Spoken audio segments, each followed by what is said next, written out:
नमस्कार।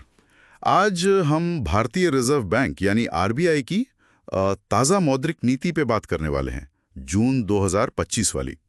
ये सिर्फ अखबारों की सुर्खियां नहीं है, इनका सीधा ताल्लुक हमारी जेब से, हमारी बचत से और हाँ, शेयर बाजार में हमारे निवेश से भी है। बिल्कुल, ये आंकड़े हमारी रोजमर्रा की जिंदगी को छूते हैं। हाँ, तो हमारे पास आरबीआई की घोषणा और उसके विश्लेषण से जुड़े कुछ दस्तावेज हैं। कोशिश यही रहेगी कि इन थोड़ी मुश्किल सी लगने वाली बातों को एकदम आसान भाषा में समझें और ये देखें कि भाई एक आम इंसान के लिए, एक निवेशक के लिए इसके मायने क्या हैं। सही कहा। तो चलिए शुरू करते हैं। सबसे बड़ी खबर जिस पर सबकी नजर थी, रेपो रेट। उसमें 50 बेसिस पॉइंट्स की कटौती हुई है, मतलब आधा % कम। अब ये 5.5% पर आ गया है।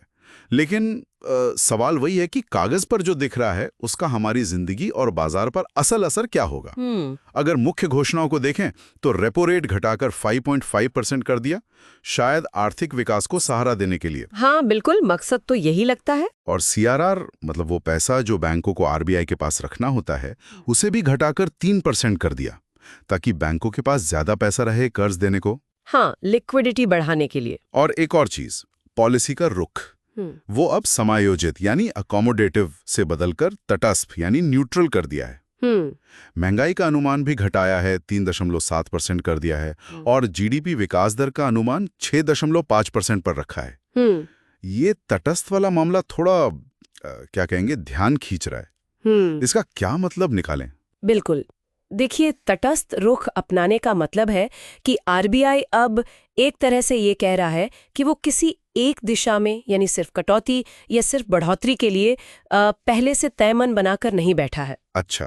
पहले जब समायोजित रुख था तो ये संकेत था कि वो विकास को बढ़ाने के लिए नरम ही रहेंगे, दरें कम कर सकते हैं। अब तटस्थ का मतलब है कि आगे के फैसले, चाहे दरें बढ़ानी हो या घटानी, वो पूरी तरह से आने वाले आंकड़ों पर निर्भर करेंगे, खासकर महंगाई और विकास के आंकड़े कैसे रहते हैं। मतलब अब वो डेटा दिखेंगे फिर तय करेंगे। हाँ बिल्कुल, ये बाजार को भी एक संकेत है कि आरबीआई अब ज्यादा लचीला है, जरूरत पड़ी तो क्या कहते हैं, सख्त भी हो सकता है। अच्छा, ये तो हुई नीति की दिशा की बात, लेकिन जो रेपो रेट और सीआरआर में कटौती हुई है, उसका सीधा असर कहाँ दिखेगा? क्या लोगों की ईएमआई सच में कम हो जाएगी?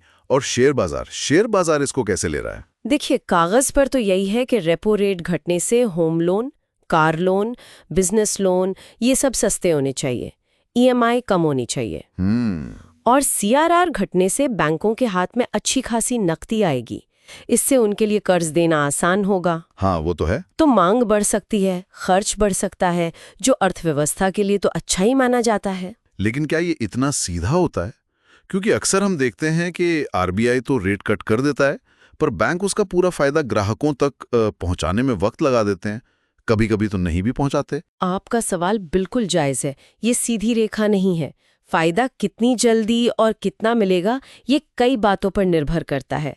जैसे बैंकों की अपनी लागत क्या है, उनके बीच कंपटीशन कितना है, वो अपनी बैलेंस शीट कैसे मैनेज करते हैं। अच्छा।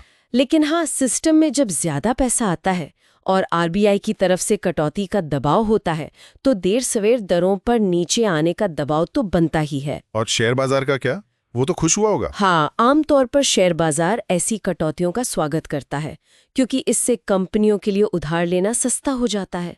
और जब लोगों की ईएमआई कम होती है या लोन सस्ता मिलता है, तो उम्मीद होती है कि लोग ज्यादा खर्च करेंगे, मतलब कंपनियों का मुनाफा बढ़ेगा। हाँ, तो ये कॉर्पोरेट मुनाफे के लिए अच्छा माना जाता है, इसलिए बाजार अक्सर पॉजिटिव रिएक्ट करता है। और ये जो महंगाई का अनुमान घटाकर 3.7% किया है, ये थोड़ी राहत की बात है, लेकिन क्या ये डर नहीं है कि अब जब पैसा ज्यादा होगा सिस्टम में, ब्याज दरें कम होंगी, तो कहीं महंगाई फिर से सिर न उठा ले? ये बिल्कुल सही पॉइंट है और यही वो संतुलन है जिसे आरबीआई साधने की कोशिश कर रहा है। अभी महंगाई थोड़ी काबू में दिख रही है, तभी तो आरबीआई को ये मौका मिला कि वो विकास पर ध्यान दे सकें। लेकिन हाँ, अगर मांग बहुत तेजी से बढ़ी, जरूरत से ज्यादा पैसा खर्च होने लगा, तो भविष्य में महंगाई का खतरा तो हमेशा बना रहता है। इसीलिए वो तटस्थ वाला रुख रखा है कि जरूरत पड़े तो ब्रेक लगा सकें। एग्जैक्टली, इसीलिए वो तटस्थ रुख है, ताकि जरूरत पड़ने पर वो दरें बढ़ाने से भी हिचकिचाए नहीं। अभी के लिए कम महंगाई का अनुमान बाजार के लिए खासकर इक्विटी मार्केट के लिए अच्छा संकेत है। तो ठीक है, ये सारे बदलाव हो गए। अब एक आम आदमी या एक निवेशक, उसे क्या सोचना चाहिए? क्या ये समय है कि भाई ईएमआई कम हो रही है तो चलो खर्च बढ़ाते हैं, या बचत और निवेश पर ध्यान देना चाहिए? है और ये बात मुझे काफी सही लगती है कि कम ब्याज दर के माहौल में कर्जदार से ज्यादा निवेशक फायदे में रहता है। अच्छा, कैसे? मतलब जो पैसा बच रहा है उसे सिर्फ उड़ा देने के बजाय उसे ऐसी जगह लगाना समझदारी होगी जो महंगाई को पीछे छोड़ सके, लंबे समय में वेल्थ बना सके।